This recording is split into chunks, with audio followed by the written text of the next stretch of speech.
The WK-352 Evaluation and Eligibility Team Report is one that was created in 2022 and is being updated for 2023 just for a couple of changes. For example, the emotional disturbance label is being changed to emotional disability. And when the state makes a decision on final decisions on dyslexia, we may or may not add it to this form. So to go over the WK-352, like many of our forms, it's got the yellow reminder at the top, which does not print, but reminds you that depending on who you want to address this form to is the contact on the demographics page or the legal education decision maker. In this case, I'm going to check all three because I'm not sure which student I have pulled up and how many contacts are on their demographics screen. But you can see here it's generated a contact 1, a contact 2, and then it looks like there was no contact 3 on demographics. So I'm going to go ahead and take that one out.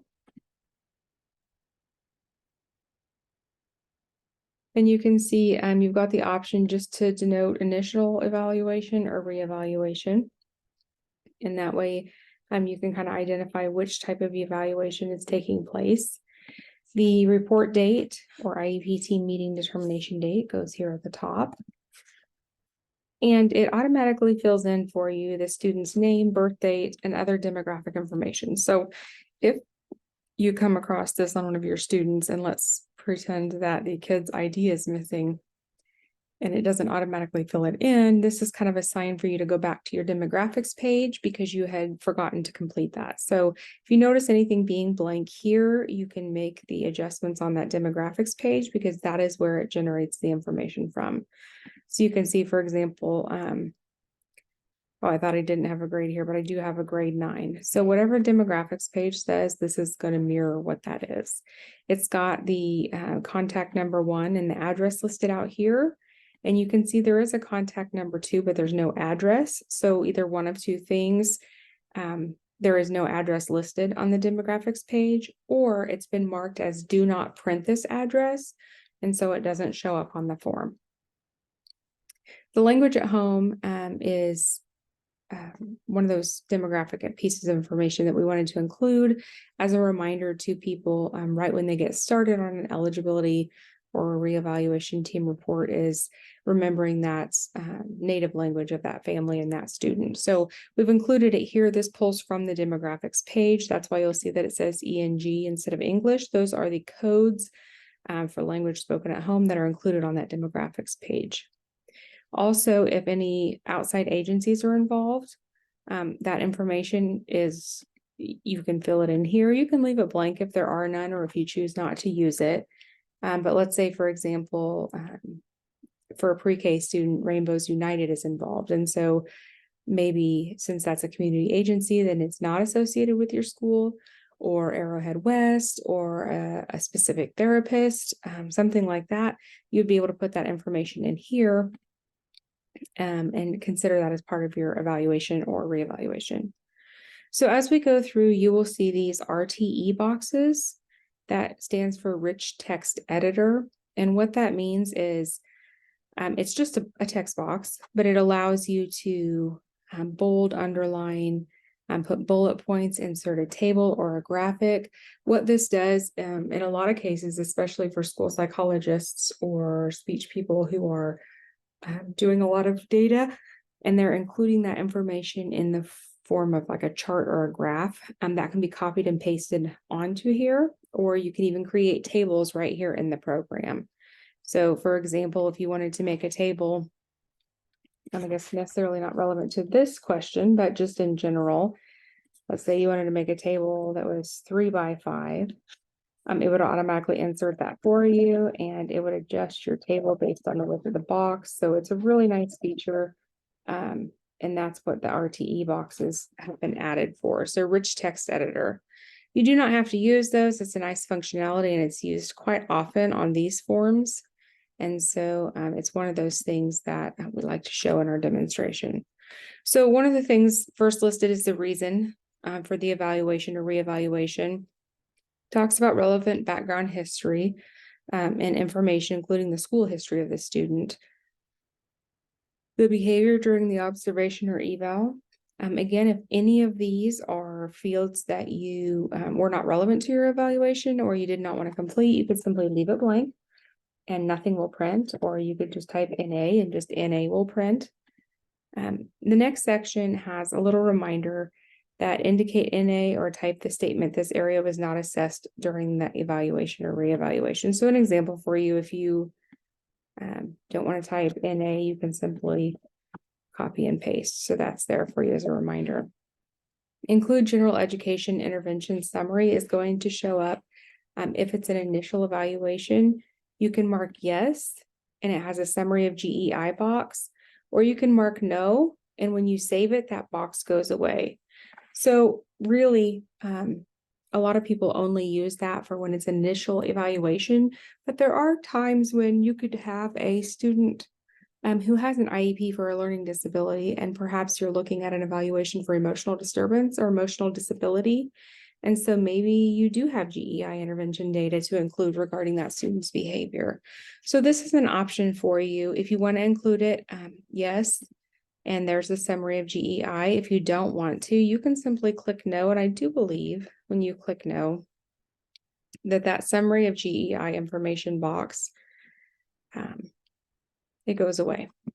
So that way it will just go away. If you forget to click it, it's okay. You put nothing in the box and it doesn't print anyway. So right here it talks about listing all the current special ed services, just as a recap and a file review. Assessment findings. On this, it's got that same prompt. You can put in A or say not assessed, or you can leave it blank, but areas include cognitive, health and motor, vision with a screening date attached, hearing with a screening date, communication, social, emotional, academic, transition, and then additional reports, right? There's always a box for others because there are some things that sometimes we don't consider, or maybe they're not applicable to everyone. So there's typically always an other box for you to put in any information that maybe we did not include on our form that you think needs to be included here. Summary and conclusions, I think, was designed as its own box because a lot of times on the IEP, when providers are filling that out, the summary and conclusions is a nice spot to be able to put just a brief summary of the overall results that can be inserted and shared into that IEP. You wouldn't necessarily in the cognitive or general intelligence section of your IEP paste this entire report. However, you might copy and paste this summary and conclusion section and put that into your IEP. So however you want to use this box is up to you. The next section is, I think, really important because a lot of times we do evaluations or reevaluations and we make a determination of exceptionality. And then we come back a couple years later and sometimes we say, well, I wonder why we didn't consider, why didn't we label that student as OHI instead of LD? And there's no documentation that was even considered. So the reason this is on here is to document consideration or document the exceptionalities that were up for consideration, but it also provides a brief explanation of the eligibility indicators for those areas, so you can discuss them at your meeting. So let's say, for example, for this student, we were considering autism, developmental delay, maybe OHI, and let's say learning disability. Maybe we really weren't very certain which exceptionalities we were going to be considering. So when you do that, remember, anytime you make a selection that's going to generate something else, you always want to click save. So when I click the save button and I come back down to that section here, you're going to see that everything I marked as a consideration is now a definition is provided. So here's the definition for consideration of autism, developmental delay, learning disability, and other health impairments. So now not only have you documented what was considered, not necessarily what was chosen, but what was considered, you also have definitions to go along with those and help your team make a decision as to which would most appropriately describe that student or what area they would be eligible in. The exclusionary factors are part of the evaluation where you simply mark yes or no. When you're looking at the identification of a student, there are certain things that exclude them from eligibility, which include the lack of appropriate instruction in reading, math, and then limited English proficiency or anything else that's relevant. So you mark yes or no. If you mark the wrong one, you can now click it again and it will go away. So that's kind of nice to toggle back or forth. It's not a checkbox because you can't choose both. You've got to pick one or the other. If you have a student with a specific learning disability, you're going to get this part that comes up here. That's only relevant when you're making a consideration for LD. So it's got all of the areas of adequate areas of achievement in which they should be performing adequately. You are then looking at each section and determining where the deficits lie. So you click yes or no on each one of these and talking about whether or not they're making sufficient progress or it's exhibiting a pattern of strengths and weaknesses. Also, is the student lack of sufficient progress? So what is that a result of? Here are some things like intellectual disabilities, emotional disability that can't be part of that factor for LD. And then you get to determine, okay, based on this information, is that student one with a specific learning disability, yes or no? So I believe when you come back up here, if you are not considering learning disability, let's scroll back down here now that I took it off. You can see in the section here, it's been excluded. It's no longer there. But then you can also see that that whole section for learning disability went away. And that was one of the updates that we had done because several people had requested that if learning disability wasn't being considered, that they didn't want it on the form because it was confusing parents and providers and school psychologists. So that's one of the updates that we did for 2023.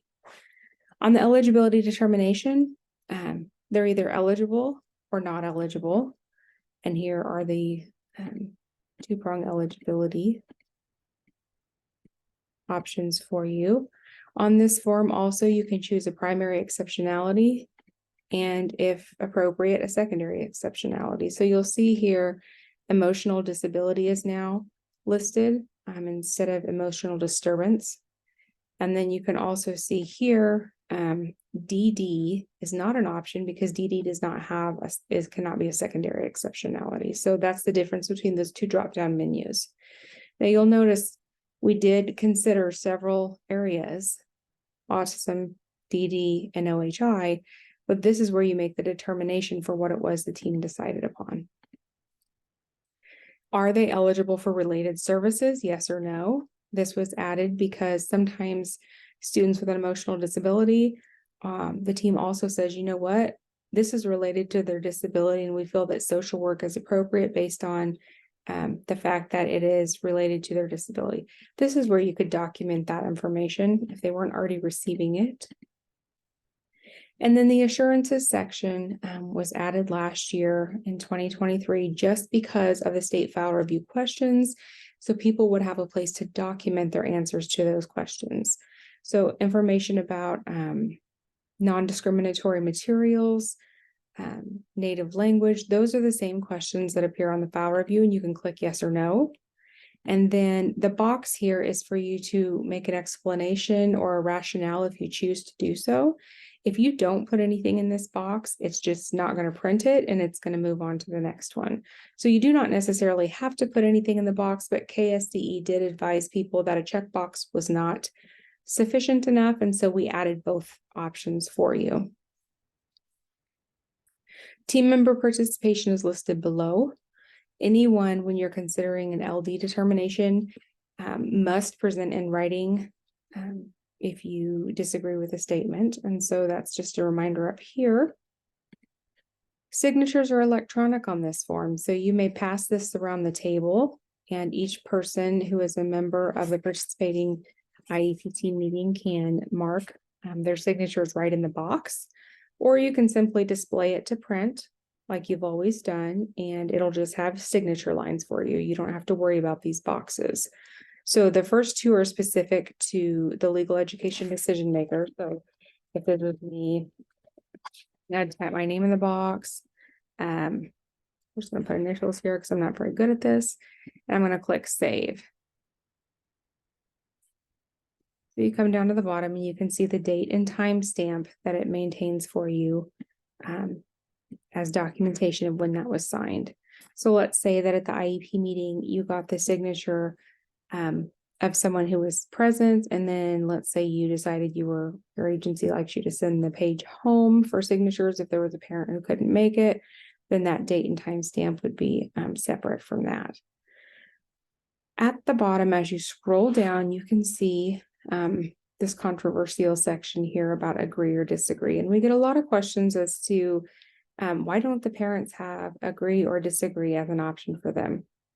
The parents are entitled to agree or disagree, but their agreement or disagreement does not mean that the student is not eligible. So it's an IEP team decision. If the parent disagrees, that is absolutely okay, but they do not have to mark agree or disagree. If they're very adamant that they want to mark agree or disagree, they could simply write it out to the side. They could put it here.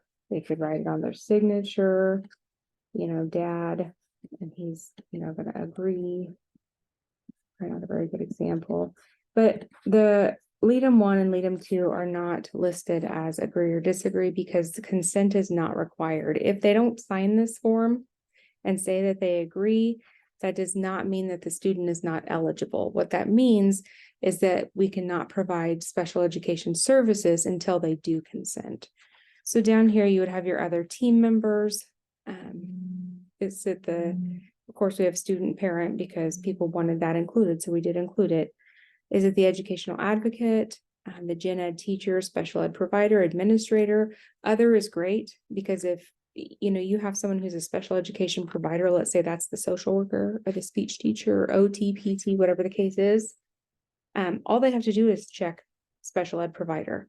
But some are very specific with what they like, and they might put occupational therapist.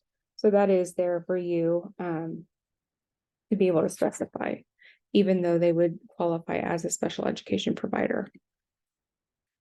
At the very bottom, it does tell people that anything that's marked with that asterisk includes someone who may be able to interpret assessment results. So that kind of covers that section there as far as the role of the person who is attending the meeting. So general education teacher, special ed provider, administrator, those three roles are definitely able to interpret assessment results, but you could also include other.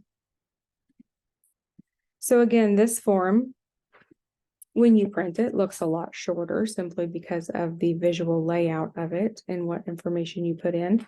But if you have any questions about this form, feel free to reach out to us via email. You can email Amber or Brian. It's amber@webkids.org or brian@webkids.org. Thank you and have a great day.